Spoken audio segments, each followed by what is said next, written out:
Middle east വാർത്തകൾ തുടങ്ങുന്നു. ആദ്യം നോക്കാം പ്രധാന തലക്കെട്ടുകൾ. താമസ വിസ ചട്ടങ്ങളിൽ വൻ ഇളവുകൾ പ്രഖ്യാപിച്ച ഒമാൻ. പ്രാദേശിക സ്പോൺസർ ഇല്ലാതെ അർഹരായ വിദേശികൾക്ക് റെസിഡൻസ് വിസയും താമസാനുമതിയും ലഭ്യമാക്കുന്ന നിയമ ഭേദഗതികൾ പ്രാബല്യത്തിൽ. നടപടി വിദേശ നിക്ഷേപം വർദ്ധിപ്പിക്കാനും രാജ്യത്തെ റിയൽ എസ്റ്റേറ്റ് മേഖലയെ കൂടുതൽ ആകർഷകമാക്കാനും. 5 പേരുടെ വധശിക്ഷ നടപ്പാക്കി കുവൈറ്റ്. തൂക്കിലേറ്റിയത്, കൊലപാതകം, തട്ടിക്കൊണ്ടുപോകൽ, ബലാത്സംഗം തുടങ്ങിയ ഗുരുതര കുറ്റകൃത്യങ്ങളിൽ കുറ്റക്കാരാണെന്ന് കണ്ടെത്തിയവരുടെ. ഇറാന്റെ കയറ്റുമതി വിലക്ക് നീക്കിയ അമേരിക്ക. 60 ദിവസത്തേക്ക് ലൈസൻസ് നൽകി. ചർച്ചകളിൽ പുരോഗതിയെന്നും അന്താരാഷ്ട്ര ആണവോർജ്ജ ഏജൻസിയുടെ പരിശോധനകൾക്ക് ഇറാൻ സമ്മതിച്ചെന്നും US vice president JD Vance. വീണ്ടും പ്രകോപനവുമായി പാകിസ്ഥാൻ. സിന്ധു നദീജല കരാർ പുനരാരംഭിച്ചില്ലെങ്കിൽ ഇന്ത്യക്കെതിരെ സൈനിക നടപടിയെന്നും ജലസുരക്ഷ രാജ്യത്തിന്റെ പരമാധികാരമെന്നും പാക് പ്രതിരോധ മന്ത്രി ഖ്വാജ ആസിഫ്.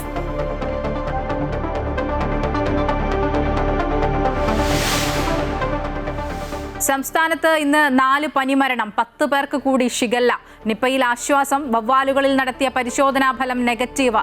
പകർച്ചപ്പനിയിൽ നിയമസഭയിൽ ഭരണ പ്രതിപക്ഷ വാക്പോര്. പ്രതിപക്ഷ ഇറങ്ങിപ്പോക്ക്. ആരോഗ്യവകുപ്പിൽ ഏകോപനമില്ലെന്ന് പ്രതിപക്ഷ നേതാവ് പിണറായി വിജയൻ. പ്രതിരോധ പ്രവർത്തനങ്ങൾ ഊർജിതമെന്ന് ആരോഗ്യമന്ത്രി കെ മുരളീധരൻ.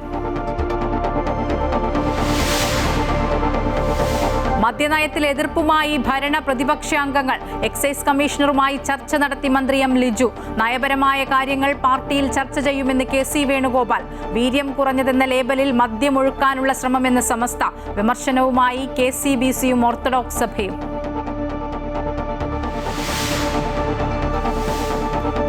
ബ്രിട്ടീഷ് പ്രധാനമന്ത്രി കെയർ സ്റ്റാർമർ രാജിവെച്ചു. ലേബർ പാർട്ടി ലീഡർ സ്ഥാനവും ഒഴിഞ്ഞു. തീരുമാനം പ്രാദേശിക തെരഞ്ഞെടുപ്പിലെ ലേബർ പാർട്ടിയുടെ തോൽവിക്ക് പിന്നാലെ.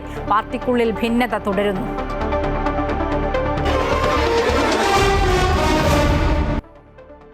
ഇറാൻ എണ്ണയുടെ ഉൽപ്പാദനത്തിനും വിതരണത്തിനും വിൽപ്പനയ്ക്കുമുള്ള കയറ്റുമതി വിലക്ക് നീക്കി അമേരിക്ക.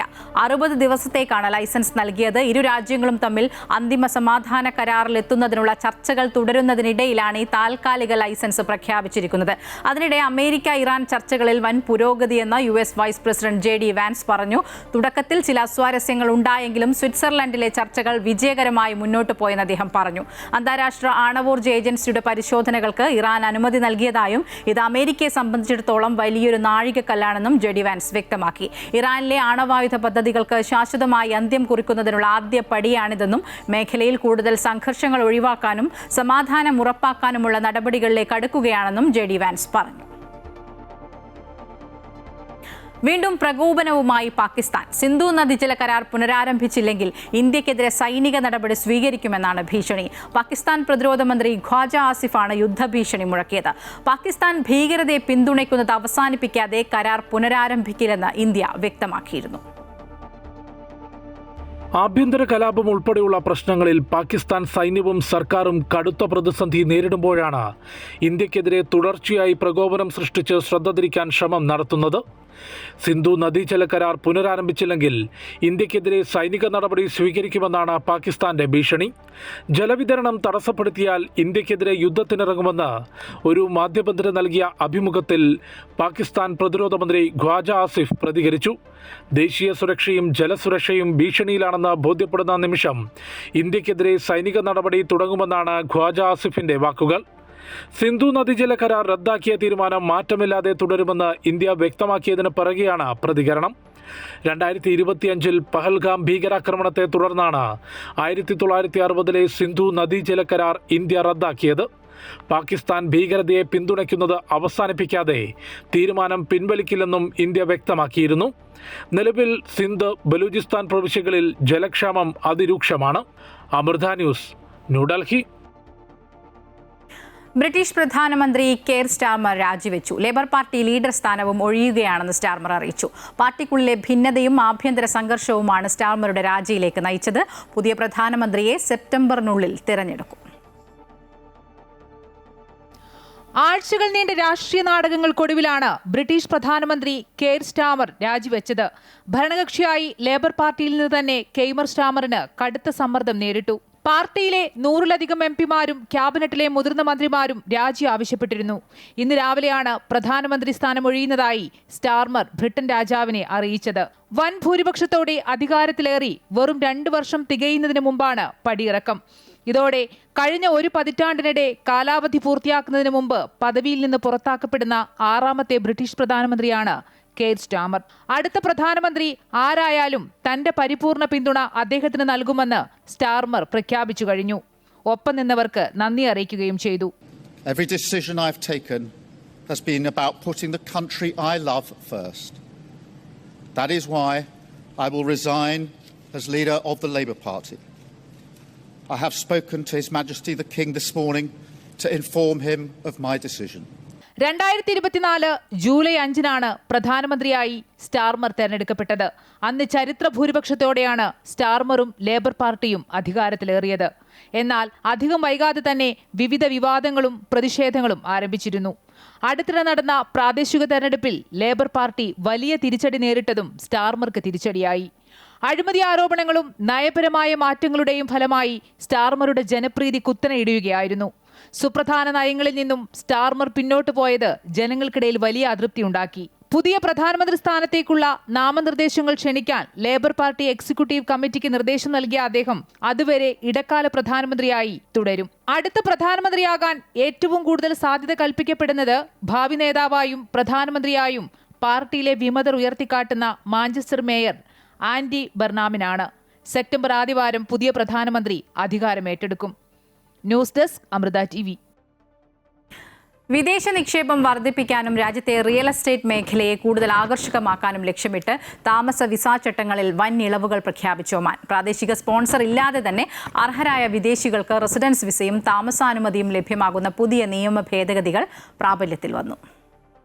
പുതിയ നിയമപ്രകാരം വികസനത്തിനായി അനുവദിച്ച ഭൂമിയോ അല്ലെങ്കിൽ രജിസ്ട്രേഷൻ നടപടികൾ പൂർത്തിയാക്കാത്ത റെസിഡൻഷ്യൽ യൂണിറ്റുകളോ സ്വന്തമാക്കിയ വിദേശികൾക്കും ഇനി മുതൽ റെസിഡൻസ് വിസയ്ക്കായി അപേക്ഷിക്കാം. നിക്ഷേപകർക്ക് മാത്രമല്ല പ്രോപ്പർട്ടി ഉടമകളുടെ കുടുംബാംഗങ്ങൾക്കും കമ്പനിയുടെ നിയമപരമായ പ്രതിനിധികൾക്കും ഈ പുതിയ താമസാനുകൂല്യങ്ങൾ പൂർണ്ണമായും ബാധകമായിരിക്കും. വിദേശികൾക്ക് ഒമാനിൽ കൂടുതൽ സുരക്ഷിതവും സുതാര്യവുമായ നിക്ഷേപ അന്തരീക്ഷം ഒരുക്കാൻ പുതിയ ഭേദഗതി വഴി സാധിക്കുമെന്നാണ് വിലയിരുത്തൽ. എന്നാൽ പുതിയ ചട്ടങ്ങൾ പ്രകാരം പ്രോപ്പർട്ടി വിറ്റഴിക്കുകയോ ഉടമസ്ഥാവകാശം മറ്റൊരാൾക്ക് കൈമാറുകയോ ചെയ്താൽ അതിന്റെ അടിസ്ഥാനത്തിൽ ലഭിച്ച റെസിഡൻസ് പെർമിറ്റും അനുബന്ധ കുടുംബ വിസകളും സ്വമേധയാ റദ്ദാകുമെന്ന് റോയൽ ഒമാൻ പോലീസ് വ്യക്തമാക്കുന്നുണ്ട്. റിയൽ എസ്റ്റേറ്റ് രംഗത്ത് വൻ കുതിച്ചുചാട്ടത്തിന് വഴി തുറക്കുന്ന ഈ നിയമപരിഷ്കാരം ഒമാനിലേക്ക് കൂടുതൽ ആഗോള നിക്ഷേപകരെ ആകർഷിക്കുമെന്നാണ് സാമ്പത്തിക വിദഗ്ധരുടെ പ്രതീക്ഷ.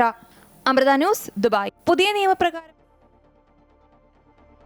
കുവൈറ്റിൽ 5 പേരുടെ വധശിക്ഷ നടപ്പാക്കി. കൊലപാതകം, തട്ടിക്കൊണ്ടുപോകൽ, ബലാത്സംഗം തുടങ്ങിയ ഗുരുതര കുറ്റകൃത്യങ്ങളിൽ കുറ്റക്കാരാണെന്ന് കണ്ടെത്തിയ 5 പേരുടെ വധശിക്ഷയാണ് സെൻട്രൽ ജയിലിൽ നടപ്പാക്കിയത്. 3 കുവൈറ്റ് പൗരന്മാരും 1 ഈജിപ്ത് പൗരനും 1 പൗരത്വരഹിതനുമാണ് തൂക്കിലേറ്റപ്പെട്ടത്. വധശിക്ഷയ്ക്ക് വിധേയരായ 5 കുറ്റവാളികളിൽ 3 പേർ കഴിഞ്ഞ മാസം സെൻട്രൽ ജയിലിൽ നിന്ന് ജയിൽ ചാടി പിടിയിലായ 3 പേരാണെന്ന് കുവൈറ്റ് പബ്ലിക് പ്രോസിക്യൂഷൻ അറിയിച്ചു. ഇവരിൽ ഒരാൾ ഭാര്യാമാതാവിനെ കൊലപ്പെടുത്തിയ കേസിലും, രണ്ടാമൻ സ്വന്തം സഹോദരനെ കൊലപ്പെടുത്തി മൃതദേഹം കത്തിച്ച കേസിലും, മൂന്നാമൻ മയക്കുമരുന്ന് കടത്ത കേസിലും വധശിക്ഷയ്ക്ക് വിധിക്കപ്പെട്ടവരാണ്. വധശിക്ഷയ്ക്ക് തൊട്ടു മുൻപ് മെയ് 31-നാണ് ഇവർ ജയിൽ ചാടിയത്. തെരച്ചിലിനൊടുവിൽ ജൂൺ 2-ന് ഇവർ പിടിയിലാവുകയും ചെയ്തു. വധശിക്ഷയ്ക്ക് വിധിക്കപ്പെട്ടവരുടെ കേസുകൾ വിവിധ കോടതി ഘട്ടങ്ങളിലൂടെ പരിഗണിച്ച ശേഷം ഇതിനെതിരെ സമർപ്പിച്ച എല്ലാ അപ്പീലുകളും തള്ളുകയും അന്തിമ വിധി ശരിവെക്കുകയും ചെയ്തതിനെ തുടർന്നാണ് ശിക്ഷ നടപ്പാക്കിയതെന്ന് പബ്ലിക് പ്രോസിക്യൂഷൻ വ്യക്തമാക്കി. ഇറാൻ ആക്രമണത്തെ തുടർന്നുണ്ടായ പ്രതിസന്ധികൾ വിജയകരമായി മറികടന്ന് കുവൈറ്റ് അന്താരാഷ്ട്ര വിമാനത്താവളം വീണ്ടും സാധാരണ രീതിയിലേക്ക് മടങ്ങി വന്നെന്ന് Kuwait civil aviation director general Duwaij Al Odaibi. ഇറാന്റെ ആക്രമണത്തെ തുടർന്ന് വിമാനത്താവള കെട്ടിടങ്ങൾക്കും മറ്റ് സൗകര്യങ്ങൾക്കും സംഭവിച്ച നാശനഷ്ടങ്ങൾ പരിഹരിക്കുന്ന പ്രവർത്തനങ്ങൾ ഇപ്പോഴും തുടരുകയാണെന്ന് അൽ ഒദൈബി പറഞ്ഞു. അറ്റകുറ്റപ്പണികൾ പുരോഗമിക്കുകയാണെന്നും വ്യോമഗതാഗതവും സർവീസുകളും വർദ്ധിച്ചതോടെ വിമാനത്താവളത്തിന്റെ പ്രവർത്തന നില ക്രമേണ ഉയർന്നു വരികയാണെന്നും അദ്ദേഹം കൂട്ടിച്ചേർത്തു. വെല്ലുവിളികളെ അതിജീവിച്ച് വ്യോമഗതാഗതം വീണ്ടും മികച്ച നിലയിലേക്ക് തിരിച്ചെത്തിക്കാൻ കഴിഞ്ഞതായും വരും ദിവസങ്ങളിൽ സർവീസുകളുടെ എണ്ണം കൂടുതൽ വർദ്ധിപ്പിക്കുമെന്നും അദ്ദേഹം വ്യക്തമാക്കി. നിലവിൽ പ്രതിദിനം ഏകദേശം 190 അന്തർദേശീയ വിമാന സർവീസുകളാണ് കുവൈറ്റിൽ നിന്ന് പുറപ്പെടുകയും എത്തിച്ചേരുകയും ചെയ്യുന്നത്. ഷാർജ എമിറേറ്റിലുടനീളം ഡ്രോണുകളുടെ ഉപയോഗം നിയന്ത്രിക്കുന്നതിനായി പുതിയ നിയമം പുറപ്പെടുവിച്ച് ഷാർജ ഭരണാധികാരിയും സുപ്രീം കൗൺസിൽ അംഗവുമായ Sheikh doctor Sultan bin Ahmed Al Qasimi. വിനോദ ആവശ്യങ്ങൾക്കോ വാണിജ്യ ആവശ്യങ്ങൾക്കോ ഉപയോഗിക്കുന്ന എല്ലാതരം ഡ്രോണുകൾക്കും ഈ പുതിയ നിയമം ബാധകമായിരിക്കും.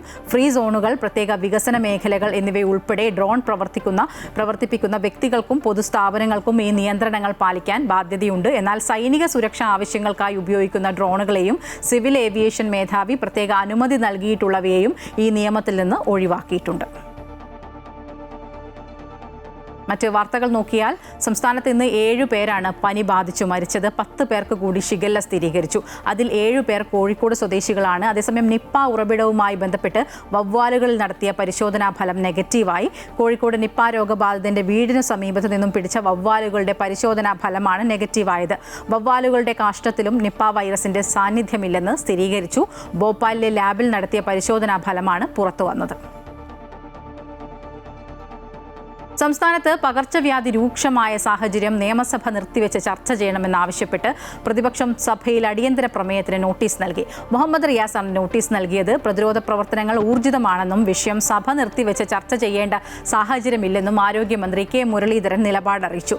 മന്ത്രിയുടെ മറുപടിയുടെ അടിസ്ഥാനത്തിൽ സ്പീക്കർ അടിയന്തര പ്രമേയത്തിന് അവതരണാനുമതി നിഷേധിച്ചു. ഇതിൽ പ്രതിഷേധിച്ച് പ്രതിപക്ഷം സഭയിൽ നിന്നും ഇറങ്ങിപ്പോയി. സംസ്ഥാനത്ത് പകർച്ചവ്യാധികൾ പടർന്നുപിടിക്കുന്ന സാഹചര്യത്തിൽ സഭാ നടപടികൾ നിർത്തിവെച്ച് ചർച്ച ചെയ്യണമെന്നായിരുന്നു പ്രതിപക്ഷ ആവശ്യം. പകർച്ചവ്യാധികൾ പടർന്നുപിടിക്കുമ്പോഴും സർക്കാർ നടപടി സ്വീകരിക്കുന്നില്ല. പല ജില്ലകളിലും DMOമാരില്ല. ആരോഗ്യവകുപ്പ് ഡയറക്ടറുടെ കസേരയ്ക്ക് വേണ്ടി പിടിവലിയാണ്. വകുപ്പുകൾ തമ്മിലുള്ള ഏകോപനക്കുറവാണ് പ്രശ്നങ്ങൾക്ക് കാരണമെന്നും പ്രതിപക്ഷം ആരോപിച്ചു. ആരോഗ്യവകുപ്പിൽ നിപയേക്കാൾ ഭയപ്പെടേണ്ട ഒരു ഉദ്യോഗസ്ഥനുണ്ടെന്നും PA മുഹമ്മദ് റിയാസ് ആരോപിച്ചു. മുരളീധരന്റെ പഴയ പ്രസംഗവും റിയാസ് ഓർമ്മിപ്പിച്ചു. നിപ്പ പരിശോധന ഫലം കോഴിക്കോട് വന്ന ഘട്ടത്തിൽ ആരോഗ്യവകുപ്പ് മന്ത്രി പറഞ്ഞു നിപ്പ പരിശോധന ഫലം കിട്ടിയിട്ടില്ല. ഉടനെ തന്നെ പരിശോധന ഫലം കിട്ടിയെന്ന് കോഴിക്കോട് ജില്ലാ കലക്ടർ പറഞ്ഞു. രോഗബാധിതന്റെ നില തൃപ്തികരമെന്ന് ആരോഗ്യമന്ത്രി പറഞ്ഞു. സർ, രോഗബാധിതന് അത്യാസന്ന നിലയിലെന്ന് ജില്ലാ കലക്ടർ ഉടനെ പറയുകയാണ്. സർ, സർക്കാർ അധികാരം ഏറ്റെടുക്കുന്നതിന് മുൻപ് തന്നെ നിപ്പ വ്യാപനം നടന്നുവെന്ന് ആരോഗ്യമന്ത്രി കെ മുരളീധരൻ പറഞ്ഞു. ആരോഗ്യമേഖലയിലെ പ്രശ്നങ്ങൾക്ക് കാരണം 10 വർഷത്തെ റീൽസ് എടുക്കലും 5 വർഷത്തെ വീണമീട്ടലുമാണെന്ന് മുരളീധരൻ തിരിച്ചടിച്ചു. പിന്നെ സാർ, ആരോഗ്യവകുപ്പിൽ നിന്ന് ആകെ നേരിടുന്നൊരു പ്രശ്നം എന്ന് പറയുന്നത് കഴിഞ്ഞ 10 വർഷക്കാലത്തെ റീൽസും അവസാനത്തെ 5 വർഷത്തെ വീണമീട്ടലുമായിരുന്നു സാർ ആരോഗ്യവകുപ്പുണ്ടായ ഏതൊരു പ്രശ്നം എന്ന് പറയുന്നത്. വാക്കൌട്ട് പ്രസംഗത്തിൽ പ്രതിപക്ഷ നേതാവ് പിണറായി വിജയനും മുരളീധരന്റെ പഴയ പ്രസംഗം ഓർമ്മിപ്പിച്ചു. മന്ത്രി വിഷയത്തെ ലാഘവത്തോടെ കണ്ടുവെന്നുമായിരുന്നു വിമർശനം. താഴെത്തട്ടിലുള്ള പ്രവർത്തനമാകെ സ്തംഭിച്ചിരിക്കുകയാണ്, പൂർണ്ണ പരാജയമായി മാറിയിരിക്കുന്നു. അടിയന്തര പ്രമേയത്തിന് അനുമതി നിഷേധിച്ചതോടെ പ്രതിപക്ഷം സഭയിൽ നിന്നും ഇറങ്ങിപ്പോയി. അമൃത ന്യൂസ്, തിരുവനന്തപുരം. അടിയന്തര പ്രമേയം നിഷേധിച്ചതിനെ തുടർന്നുള്ള വാക്കൌട്ട് പ്രസംഗത്തിന് പ്രതിപക്ഷ അംഗങ്ങൾക്ക് കൂടുതൽ സമയം അനുവദിച്ചതിനെ തുടർന്ന് സ്പീക്കർ ഭരണപക്ഷ തർക്കം. സ്പീക്കർക്കെതിരെ വിമർശനവുമായി മന്ത്രി AP അനിൽകുമാർ രംഗത്ത് വന്നു. കീഴ്വഴക്കം 10 മിനിറ്റാണ്. സ്പീക്കറുടെ അധികാരപ്രകാരം അധിക സമയം നൽകിയത് ശരിയായില്ല എന്നും മന്ത്രി പറഞ്ഞു. അധിക സമയം അനുവദിച്ചില്ലെന്നും എല്ലാവരും ചേർന്ന് ടൈം ഷെഡ്യൂളിൽ പുതിയ തീരുമാനം ഉണ്ടാക്കാൻ തയ്യാറാണെന്നും സ്പീക്കർ അറിയിച്ചു. വാക്കൌട്ട് പ്രസംഗത്തിൽ പ്രതിപക്ഷാംഗങ്ങൾക്ക് അധിക സമയം അനുവദിച്ചതിനെ ചൊല്ലിയാണ് നാടകീയ സംഭവങ്ങൾ അരങ്ങേറിയത്. പ്രതിപക്ഷാംഗങ്ങളായ പിണറായി വിജയനും K രാജനും വാക്കൌട്ട് പ്രസംഗം നടത്തിക്കഴിഞ്ഞ് ഉടൻ തന്നെ മന്ത്രി AP അനിൽകുമാർ എഴുന്നേറ്റ് സ്പീക്കറെ അതൃപ്തി അറിയിച്ചു. കഴിഞ്ഞ 10 വർഷമായിട്ട് നമ്മളിവിടെ തുടരുന്ന ഒരു പ്രസിഡന്റ് കീഴ്വഴക്കമുണ്ട്. ആ കീഴ്വഴക്കം എന്ന് പറയുന്നത് റൂൾ 50 അവതരിപ്പിക്കുന്ന ആൾക്ക് 10 മിനിറ്റാണ് കൊടുക്കാറുള്ളത്. സ്പീക്കറുടെ ചെയറിന് അത് 1-2 മിനിറ്റ് കുറയ്ക്കുകയോ കൂട്ടുകയോ ചിലപ്പോൾ ചെയ്യാറുണ്ട്. പക്ഷേ നമ്മൾ പറയും 10 മിനിറ്റാണ്. സാർ, ഇന്ന് കൊടുത്തത് ഏതാണ്ട് 15 മിനിറ്റാണ്. 15 മിനിറ്റ് സാർ, 15 മിനിറ്റ്. മറ്റൊരു കാര്യം സാർ, വോക്കൌട്ട് പ്രസംഗം രണ്ടാമത്തെ കക്ഷി ഇവിടെ പ്രസംഗിച്ച ഏതാണ്ട് 7 മിനിറ്റ് മെൻഷനാണ്. ജസ്റ്റ് ലൈൻ പറഞ്ഞു പോകാൻ പാടുള്ളൂ. പക്ഷേ 7 മിനിറ്റാണ് എടുത്ത്. സാർ, ഇത്തരം കീഴ്വഴക്കങ്ങൾ ഉണ്ടാക്കരുതാണ് അങ്ങോട്ട് എനിക്ക് സാർ അഭ്യർത്ഥിക്കാനും. മന്ത്രിയുടെ ആരോപണത്തെ സ്പീക്കറും തള്ളി. 12ഉം 5 മിനിറ്റുകൾ മാത്രമാണ് നൽകിയതെന്നും വേണമെങ്കിൽ പരിശോധിക്കാമെന്നും സ്പീക്കർ പറഞ്ഞു. എല്ലാവരും ചേർന്ന് ടൈം ഷെഡ്യൂളിൽ പുതിയ തീരുമാനമുണ്ടാക്കാൻ തയ്യാറെന്നും സ്പീക്കർ. അങ്ങ് പറഞ്ഞ ഒരു അഭിപ്രായം അനുസരിച്ച് നമുക്ക് എല്ലാവരും കൂടി ആലോചിച്ച് ഒരു പൊതുധാരണയുണ്ടാക്കി ഇതിൻ്റെ ഒരു ടൈം ഷെഡ്യൂൾ ഉണ്ടാക്കുന്നതിൽ ചെയറിന് ഒരു വിരോധവും ഇല്ല എന്നങ്ങേ ഓർമ്മിപ്പിക്കുകയും ചെയ്യാണ്. മുൻകാലങ്ങളിൽ സഭകളിൽ രണ്ടാമത്തെ കക്ഷിക്ക് വാക്കൌട്ട് നടത്താൻ 1 മിനിറ്റും മറ്റു കക്ഷികൾക്ക് സെക്കൻഡുകളുമാണ് ലഭിക്കാറുള്ളത്. ഇത് കടന്ന് അധിക സമയം നൽകിയതോടെയാണ് ഭരണപക്ഷം സ്പീക്കറെ പരാതി അറിയിച്ചത്. അമൃത ന്യൂസ്, തിരുവനന്തപുരം. LDF സർക്കാർ പ്രഖ്യാപിച്ച സ്ത്രീ സുരക്ഷാ പദ്ധതി തുടരില്ലെന്ന സൂചന നൽകി മുഖ്യമന്ത്രി VD സതീശൻ. ക്ഷേമ പെൻഷന്റെ മാനദണ്ഡത്തിൽ മാറ്റം വരുത്തും, അനർഹരെ പുറത്താക്കുകയും ചെയ്യും, അർഹരെ ഉൾപ്പെടുത്തുകയും ചെയ്യും. ഉമ്മൻചാണ്ടി ആരോഗ്യ ഇൻഷുറൻസ് പദ്ധതി എന്ന് തുടങ്ങുമെന്ന ചോദ്യത്തിന് കൃത്യമായ മറുപടിയും മുഖ്യമന്ത്രി നൽകിയില്ല. അർഹരായ 35-നും 60-നും ഇടയിൽ പ്രായമുള്ള സ്ത്രീകൾക്ക് മാസം 1000 രൂപ നൽകുന്നതായിരുന്നു LDF നടപ്പാക്കിയ സ്ത്രീ സുരക്ഷാ പദ്ധതി. ഈ വർഷം ഫെബ്രുവരിയിലാണ് LDF സർക്കാർ ഈ പദ്ധതി ആരംഭിച്ചത്. ഏപ്രിൽ മാസം വരെ തുടരുകയും ചെയ്തു. മെയ് ജൂൺ മാസം തുക നൽകിയിരുന്നില്ല. സ്ത്രീ സുരക്ഷാ പെൻഷൻ ഈ നമ്മൾ ഉദ്ദേശിച്ച സാമൂഹ്യക്ഷേമ പെൻഷന്റെ ഭാഗമായിട്ടുള്ളതല്ല. അത് പുതിയതായി കഴിഞ്ഞ സർക്കാർ ഫെബ്രുവരി മാസത്തിൽ കൊടുത്തു തുടങ്ങിയതാണ്, തെരഞ്ഞെടുപ്പിന് തൊട്ടു മുമ്പായിട്ട്. അത് സംബന്ധിച്ചൊരു തീരുമാനം ഈ സർക്കാർ എടുത്തിട്ട് അറിയിക്കും. ക്ഷേമ പെൻഷൻ പദ്ധതിയുടെ ഗുണഭോക്താക്കളുടെ ലിസ്റ്റ് കാലോചിതമായി പരിഷ്കരിക്കുമെന്നും അനർഹരെ പുറത്താക്കുമെന്നും മുഖ്യമന്ത്രി വ്യക്തമാക്കി. അനർഹരായ ആളുകൾ ലിസ്റ്റിലുണ്ടെങ്കിൽ അർഹരായ ആളുകൾ പുറത്തു നിൽക്കുകയാണ്. അർഹരായ ആൾ അപ്പൊ അത് യഥാർത്ഥത്തിൽ പീരിയോഡിക്കൽ ആയിട്ടുള്ള പരിശോധനകൾ നടത്തി അനർഹരെ അതിൽ നിന്ന് പുറത്താക്കുകയും അർഹരായ ആളുകൾക്ക് പെൻഷൻ കൊടുക്കാനുള്ള സംവിധാനം ചെയ്യുകയും ചെയ്യണം. തീർച്ചയായിട്ടും അത് തന്നെയാണ് സർക്കാരിന്റെ നിലപാട്.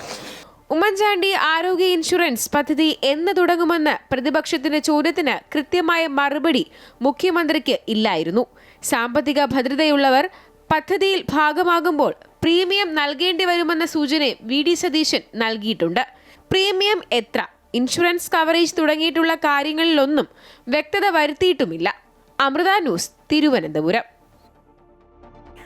വീര്യം കുറഞ്ഞ മദ്യത്തിന് ബജറ്റിൽ നികുതി ഇളവ് പ്രഖ്യാപിച്ചതിൽ എക്സൈസ് മന്ത്രി M. ലിജു കടുത്ത അതൃപ്തിയിലെന്ന് റിപ്പോർട്ട്. അതൃപ്തി മുഖ്യമന്ത്രിയെ അറിയിക്കാൻ മന്ത്രി VD സതീശനുമായി കൂടിക്കാഴ്ച നടത്തും. എക്സൈസ് മന്ത്രി അറിയാതെ വീര്യം കുറഞ്ഞ മദ്യത്തിന് നികുതി നിശ്ചയിച്ച തീരുമാനം വിവാദമായ പശ്ചാത്തലത്തിലാണ് കൂടിക്കാഴ്ച. മദ്യവിവാദത്തിൽ എക്സൈസ് കമ്മീഷണറുമായി മന്ത്രി ചർച്ചയും നടത്തി. നിയമസഭയിലെ ഓഫീസിലേക്ക് എക്സൈസ് കമ്മീഷണറെ വിളിച്ചു വരുത്തുകയായിരുന്നു.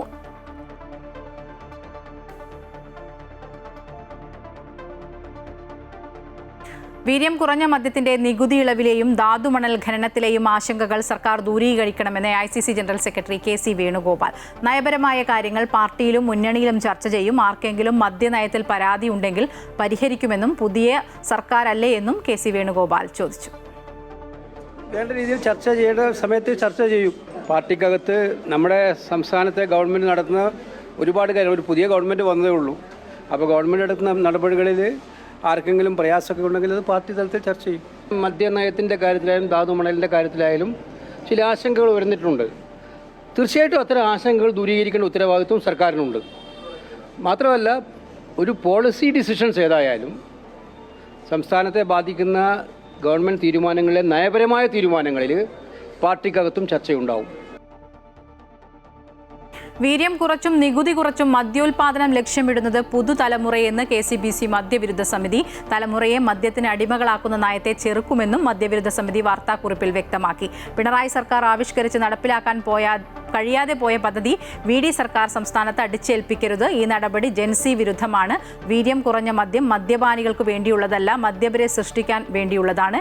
ഈ വിഭാഗക്കാരെ ലഹരി ആസക്തിയിൽപ്പെടുത്തി അവരുടെ ബലഹീനത ചൂഷണം ചെയ്ത് സർക്കാരിന് സാമ്പത്തിക നേട്ടം ഉണ്ടാക്കാനുള്ള അടവ് നയത്തിൽ നിന്ന് സർക്കാർ പിന്മാറണമെന്നും KCBC ആവശ്യപ്പെട്ടു. മദ്യനയത്തിൽ സർക്കാരിനെതിരെ വിമർശനവുമായി ഓർത്തഡോക്സ് സഭയും രംഗത്തെത്തി. ലഹരിക്കെതിരായ പോരാട്ടത്തിൽ വെള്ളം ചേർക്കരുതെന്ന് മലങ്കര ഓർത്തഡോക്സ് സഭ മാധ്യമ വിഭാഗം തലവൻ ഡോക്ടർ യുഹാനോൻ മാർ ദിയസ്കോറസ് മെത്രാപ്പൊലീത്ത ആവശ്യപ്പെട്ടു. വീര്യം കുറഞ്ഞ മദ്യത്തിന് നികുതി ഇളവ് നൽകാനുള്ള ബജറ്റ് നിർദ്ദേശം ലഹരിക്കെതിരായ പോരാട്ടത്തിൽ വെള്ളം ചേർക്കലാണ്. എല്ലാ ലഹരിയും വിഷമാണ്. വീര്യം കുറഞ്ഞ മദ്യം സുലഭമാക്കിയാൽ യുവസമൂഹം മാരക ലഹരി തേടി പോകില്ല എന്ന വാദം യുക്തിരഹിതമാണെന്നും അദ്ദേഹം പറഞ്ഞു. മദ്യത്തിന് നികുതി ഇളവ് പ്രഖ്യാപിച്ചതിനെതിരെ രൂക്ഷ വിമർശനവുമായി സിറാജ് എഡിറ്റോറിയൽ. VD സതീശൻ പ്രതിപക്ഷ നേതാവായപ്പോൾ പറഞ്ഞ വാക്കിൽ ഉറച്ചു നിൽക്കണം. ഒരു വശത്ത് തൂഫാൻ നടപ്പിലാക്കുമ്പോൾ മറുവശത്ത് മദ്യം ഒഴുക്കാനുള്ള ശ്രമമാണെന്നും എഡിറ്റോറിയലിൽ കുറ്റപ്പെടുത്തുന്നു. മദ്യത്തിനെതിരെ ഘടകകക്ഷികൾ വിമർശനം ഉയർത്തണമെന്നാണ് എഡിറ്റോറിയൽ പറയുന്നത്. വാക്കുകൾക്ക് വീര്യം കുറയരുത് എന്ന തലക്കെട്ടോടെയാണ് കാന്തപുരം AP വിഭാഗം വീര്യം കുറഞ്ഞ മദ്യത്തിന് നികുതി ഇളവ് പ്രഖ്യാപിച്ചതിനെതിരെ രൂക്ഷ വിമർശനവുമായി രംഗത്തെത്തിയിട്ടുള്ളത്. VD സതീശൻ പ്രതിപക്ഷ നേതാവായിരുന്നപ്പോൾ പറഞ്ഞ വാക്കുകൾ ഓർമ്മ വേണമെന്നും ആ വാക്കിൽ ഉറച്ചു നിൽക്കണമെന്നും സിറാജ് എഡിറ്റോറിയൽ ഓർമ്മിപ്പിക്കുന്നു. മദ്യവർജനം പരാജയപ്പെട്ട ആശയമാണ്. സമ്പൂർണ്ണ മദ്യനിരോധനമാണ് വേണ്ടത്.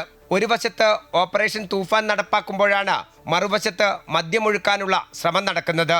വീര്യം കുറഞ്ഞ മദ്യത്തിന് നികുതി ഇളവ് പ്രഖ്യാപിച്ചത് എക്സൈസ് വകുപ്പോ മന്ത്രിയോ അറിയാതെയാണെന്നും കുറ്റപ്പെടുത്തലുണ്ട്. മദ്യനയം UDF പ്രഖ്യാപിക്കും മുൻപാണ് നികുതി നിർദ്ദേശം ബജറ്റിൽ കയറിക്കൂടിയത്. മുൻപ് കാർഷിക വിളകളിലൂടെയും ധാന്യങ്ങളിലൂടെയും വീര്യം കുറഞ്ഞ മദ്യം ഉൽപ്പാദിപ്പിക്കാനുള്ള ശ്രമം LDF നടത്തിയിരുന്നു. അതേ പാതയിൽ മദ്യക്കമ്പനികളെ സഹായിക്കാനാണിപ്പോൾ ലക്ഷ്യമിടുന്നത്. ബജറ്റ് ചർച്ചകൾക്കിടെ UDFിലെ ഘടകകക്ഷികൾ ഇതിനെതിരെ ശക്തമായ വിമർശനമുയർത്തണമെന്നും എഡിറ്റോറിയൽ പറയുന്നു. തീരുമാനത്തിനെതിരെ VM സുധീരൻ ഉൾപ്പെടെ രംഗത്ത് വന്നത് ചൂണ്ടിക്കാണിക്കുന്ന എഡിറ്റോറിയൽ പ്രതിരോധവുമായി എല്ലാവരും രംഗത്തിറങ്ങണമെന്നാണ് ആവശ്യപ്പെടുന്നത്. മുഖ്യമന്ത്രി തിരുത്തുമെന്ന പ്രതീക്ഷയോടെയാണ് സിറാജ് എഡിറ്റോറിയൽ അവസാനിപ്പിക്കുന്നത്. MM Ragesh, Amrita news, Kozhikode. കുവൈറ്റിൽ സ്വദേശി പാർപ്പിട മേഖലകളിലും സ്വകാര്യ മാതൃകാ പാർപ്പിട പ്രദേശങ്ങളിലും കുടുംബത്തോടൊപ്പം അല്ലാതെ കഴിയുന്ന പുരുഷന്മാരായ താമസക്കാരെ കണ്ടെത്തുന്നതിന് നഗരസഭ നടപടികൾ ശക്തമാക്കുന്നു. ഇത്തരത്തിലുള്ള ലംഘനങ്ങൾ കണ്ടെത്തുവാൻ ചുമതലപ്പെടുത്തിയ സമിതിയുടെ യോഗത്തിന് ശേഷമാണ് ഗവർണറേറ്റ്സ് മേഖലയുടെ ഡെപ്യൂട്ടി ഡയറക്ടർ ജനറൽ നിസാർ അൽ അവാദ് ഇക്കാര്യം അറിയിച്ചത്.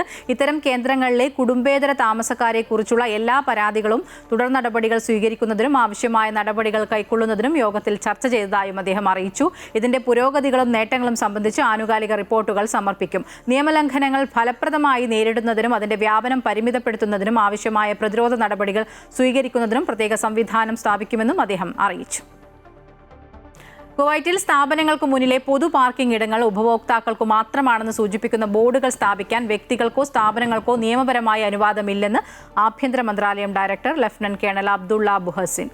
പൊതു റോഡുകളിലെ പാർക്കിംഗ് സൗകര്യങ്ങൾ എല്ലാ റോഡ് ഉപയോക്താക്കൾക്കും തുല്യ അവകാശമുള്ളതാണെന്നും അനുമതിയില്ലാതെ അവ കൈവശപ്പെടുത്തുന്നതിന് നിയമലംഘനമാണെന്നും അദ്ദേഹം കൂട്ടിച്ചേർത്തു. കുവൈറ്റ് TVയിലെ ഒരു പൊതുപരിപാടിയിൽ സംസാരിക്കവെയാണ് അദ്ദേഹം ഇക്കാര്യം അറിയിച്ചത്. കുവൈറ്റിലെ വിവിധ ഗവർണറേറ്റുകളിലുള്ള എല്ലാ ഡ്രൈവിംഗ് ടെസ്റ്റ് വിഭാഗങ്ങളും രാവിലെ 8 മുതൽ ഉച്ചയ്ക്ക് 2:30 വരെ മാത്രമാണ് അപേക്ഷകരെ സ്വീകരിക്കുന്നതെന്നും അദ്ദേഹം അറിയിച്ചു. റിയാദിൽ OICC ജനകീയ രക്തദാന ക്യാമ്പ് സംഘടിപ്പിച്ചു. 100 കണക്കിന് പേരാണ് ക്യാമ്പിൽ രക്തം ദാനം ചെയ്ത് മനുഷ്യസ്നേഹത്തിന്റെ സന്ദേശം ഉയർത്തിപ്പിടിച്ചത്. സൗദി ആരോഗ്യ മന്ത്രാലയത്തിന്റെ സഹകരണത്തോടെയായിരുന്നു ക്യാമ്പ്.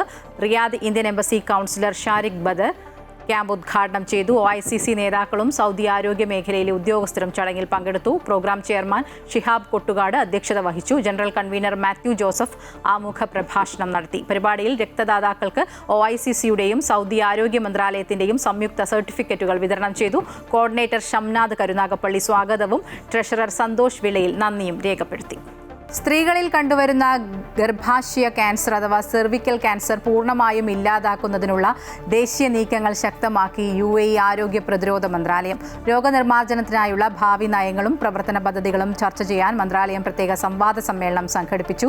ഹ്യൂമൻ പാപ്പിലോമ വൈറസ് മൂലമുണ്ടാകുന്ന രോഗങ്ങൾ രാജ്യത്ത് നിന്ന് ഇല്ലാതാക്കുക എന്ന ലക്ഷ്യത്തോടു കൂടിയാണ് സമ്മേളനം സംഘടിപ്പിച്ചത്. പൊതുജനാരോഗ്യം, ക്യാൻസർ ചികിത്സ, പ്രതിരോധ കുത്തിവയ്പ് തുടങ്ങിയ മേഖലകളിലെ വിദഗ്ധരും തന്ത്രപ്രധാന പങ്കാളികളും ദേശീയ ശ്രമങ്ങൾ വിലയിരുത്തി. രോഗപ്രതിരോധ കുത്തിവയ്പ്പുകൾ കൂടുതൽ വ്യാപിപ്പിക്കുന്നതിനും രോഗം നേരത്തെ കണ്ടെത്തുന്നതിനുമുള്ള സ്ക്രീനിംഗ് സംവിധാനങ്ങൾ ശക്തിപ്പെടുത്തുന്നതിനും യോഗത്തിൽ തീരുമാനമായി. ഗർഭാശയമുഖ ക്യാൻസറിനെതിരായ പ്രതിരോധം കൂടുതൽ ഫലപ്രദമാക്കാൻ ആഗോളതലത്തിലെ മികച്ച ചികിത്സാ പ്രതിരോധ മാതൃകകൾ UAEയിൽ നടപ്പാക്കുമെന്നും മന്ത്രാലയം അറിയിച്ചു. മെഹ്ഫിൽ മക്ക ഫാമിലി കൂട്ടായ്മ ഈ വർഷം ഹജ്ജ് സന്നദ്ധ സേവന രംഗത്ത് സേവനം നടത്തിയ അംഗങ്ങൾക്കും കുട്ടികൾക്കും സ്നേഹാദരവ് 2026 എന്ന പേരിൽ ആദരവ് സംഘടിപ്പിച്ചു. വിദ്യാഭ്യാസ രംഗത്ത് മികച്ച വിജയം നേടിയ കുട്ടികൾക്ക് അവാർഡും നൽകി. മക്കയിൽ വെച്ച് നടന്ന പരിപാടി ഷാജി ചുനക്കര ഉദ്ഘാടനം ചെയ്തു. ഷാനിയാസ് കുന്നിക്കോട് മുഖ്യപ്രഭാഷണം നടത്തി. ജിനൂബി ബദ്രുദ്ദീൻ അധ്യക്ഷത വഹിച്ചു. ഹംസ നൂജുമി ഖിറാത്ത് നടത്തി. മുഹമ്മദ് ഷാ പോരുവഴി സ്വാഗതം ആശംസിച്ചു. നൌഷാദ് തൊടുപുഴ യോഗത്തിന് നന്ദിയും പറഞ്ഞു. സൗദി അറേബ്യയുടെ വടക്കൻ അതിർത്തി മേഖലയായ അറാർ മേഖലയിലെ ആകാശത്ത് പുതിയ ഹിജ്റ വർഷത്തിലെ ഫസ്റ്റ് ക്വാർട്ടർ ചന്ദ്രൻ ദൃശ്യമായി. സൂര്യാസ്തമയ ശേഷം നഗ്നനേത്രങ്ങൾ കൊണ്ട് വ്യക്തമായി കാണാൻ കഴിഞ്ഞ ഈ അപൂർവ പ്രതിഭാസത്തിൽ ചന്ദ്രന്റെ ഉപരിതലത്തിന്റെ പകുതിയോളം ഭാഗം പ്രകാശമാനമായിരുന്നു. ജ്യോതിശാസ്ത്ര പ്രേമികൾക്കും ഫോട്ടോഗ്രാഫർമാർക്കും ഏറെ ആവേശം പകരുന്നതായിരുന്നു ഈ കാഴ്ച. ചന്ദ്രമാസത്തിന്റെ തുടക്കം മുതൽ ചന്ദ്രൻ ഭൂമിക്ക് ചുറ്റുമുള്ള അതിന്റെ ഭ്രമണപഥത്തിന്റെ 1/4 ഭാഗം പിന്നിട്ടതിന്റെ അടയാളമാണ് ഇത്.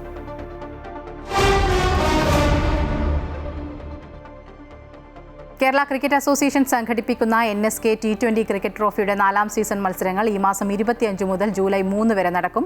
3 ഗ്രൂപ്പുകളിലായി 15 ടീമുകളാണ് പങ്കെടുക്കുന്നത്. ഗ്രൂപ്പ് എ മത്സരങ്ങൾ തിരുവനന്തപുരം തുമ്പയിലെ KCS St. Xavier's കോളേജിലും, ഗ്രൂപ്പ് ബി മത്സരങ്ങൾ തിരുവനന്തപുരം മംഗലപുരത്തെ KCA ക്രിക്കറ്റ് ഗ്രൗണ്ടിലും, ഗ്രൂപ്പ് സി മത്സരങ്ങൾ ആലപ്പുഴയിലെ KCA SD കോളേജ് ഗ്രൗണ്ടിലുമാണ് നടക്കുക. ഇതോടെ മിഡിൽ ഈസ്റ്റ് വാർത്തകൾ പൂർണ്ണമാവുകയാണ്. കൂടുതൽ വാർത്തകൾക്കായി അമൃത ന്യൂസിന്റെ YouTube ചാനൽ കാണുക.